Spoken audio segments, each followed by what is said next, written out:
When Farmer Oak smiled, the corners of his mouth spread till they were within an unimportant distance of his ears, his eyes were reduced to chinks, and diverging wrinkles appeared round them, extending upon his countenance like the rays in a rudimentary sketch of the rising sun. His Christian name was Gabriel, and on working days he was a young man of sound judgment, easy motions, proper dress, and general good character. On Sundays he was a man of misty views, rather given to postponing, and hampered by his best clothes and umbrella, upon the whole, one who felt himself to occupy morally that vast middle space of Laodicean neutrality which lay between the communion people of the parish and the drunken section, that is, he went to church, but yawned privately by the time the congregation reached the Nicene Creed, and thought of what there would be for dinner when he meant to be listening to the sermon. Or, to state his character as it stood in the scale of public opinion, when his friends and critics were in tantrums, he was considered rather a bad man; when they were pleased, he was rather a good man; when they were neither, he was a man whose moral color was a kind of pepper and salt mixture. Since he lived 6 times as many working days as Sundays, Oak's appearance in his old clothes was most peculiarly his own, the mental picture formed by his neighbors in imagining him being always dressed in that way. He wore a low-crowned felt hat, spread out at the base by tight jamming upon the head for security in high winds, and a coat like Dr. Johnson's, his lower extremities being encased in ordinary leather leggings and boots emphatically large, affording to each foot a roomy apartment so constructed that any wearer might stand in a river all day long and know nothing of damp, their maker being a conscientious man who endeavored to compensate for any weakness in his cut by unstinted dimension and solidity. Mr. Oak carried about him, by way of watch, what may be called a small silver clock. In other words, it was a watch as to shape and intention, and a small clock as to size.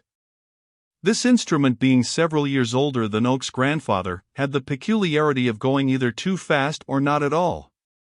The smaller of its hands, too, occasionally slipped round on the pivot, and thus, though the minutes were told with precision, nobody could be quite certain of the hour they belonged to. The stopping peculiarity of his watch Oak remedied by thumps and shakes, and he escaped any evil consequences from the other 2 defects by constant comparisons with and observations of the sun and stars, and by pressing his face close to the glass of his neighbors' windows, till he could discern the hour marked by the green-faced timekeepers within.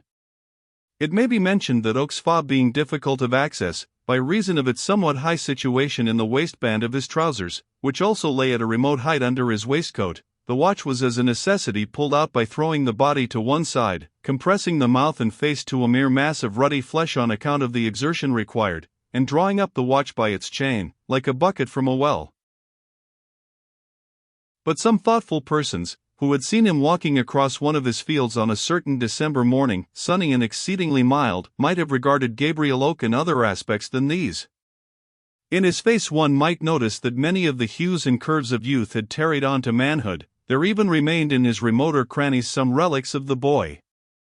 His height and breadth would have been sufficient to make his presence imposing, had they been exhibited with due consideration. But there is a way some men have, rural and urban alike, for which the mind is more responsible than flesh and sinew. It is a way of curtailing their dimensions by their manner of showing them.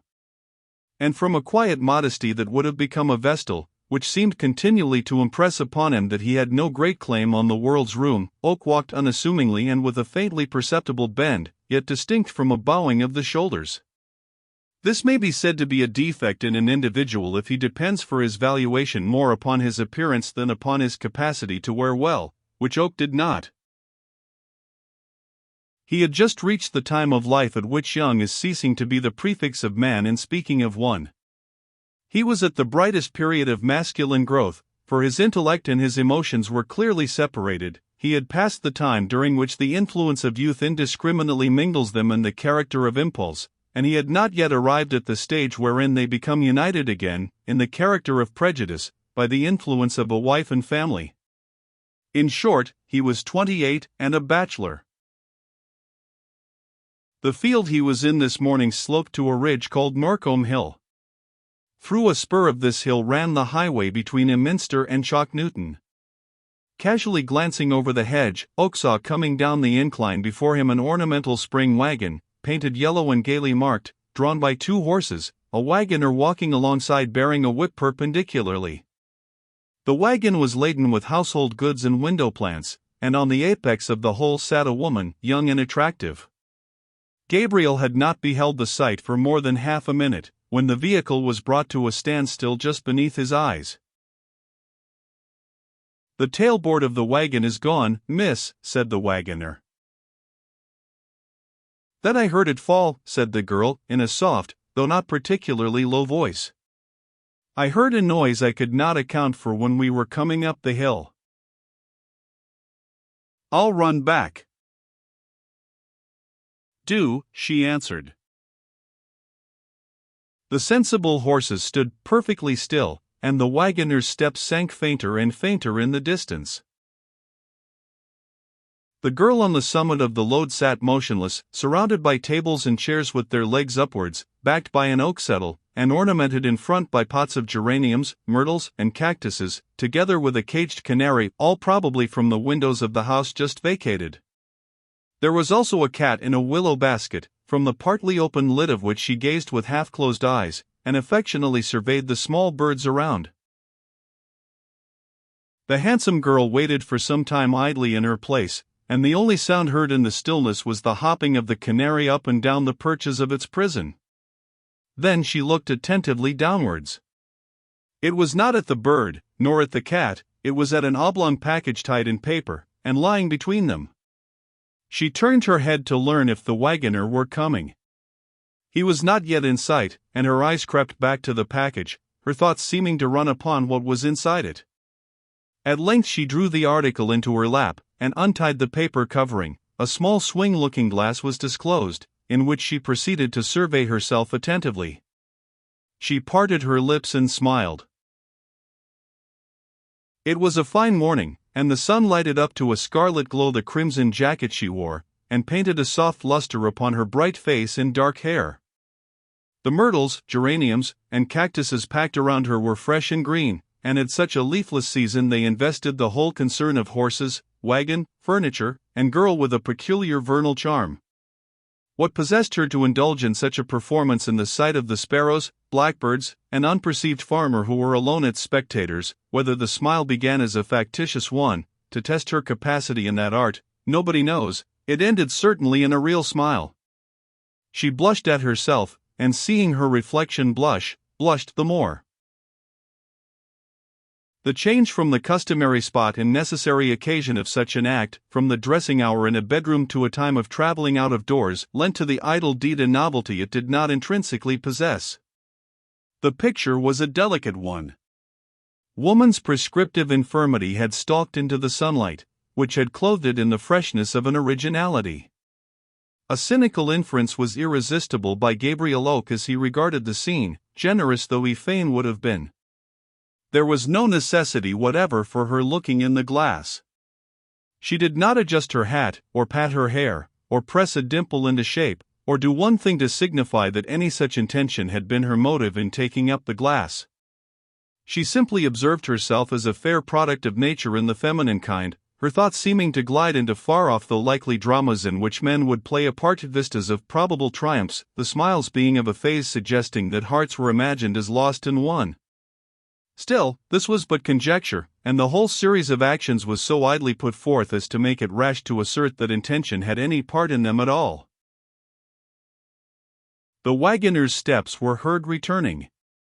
She put the glass in the paper, and the whole again into its place. When the wagon had passed on, Gabriel withdrew from his point of espial, and descending into the road, followed the vehicle to the turnpike gate some way beyond the bottom of the hill, where the object of his contemplation now halted for the payment of toll. About 20 steps still remained between him and the gate, when he heard a dispute. It was a difference concerning twopence between the persons with the wagon and the man at the toll bar. "Mrs.'s niece is upon the top of the things, and she says that's enough that I've offered ye, you great miser, and she won't pay any more." These were the wagoner's words. "Very well, then Mrs.'s niece can't pass," said the turnpike keeper, closing the gate. Oak looked from one to the other of the disputants, and fell into a reverie. There was something in the tone of twopence remarkably insignificant.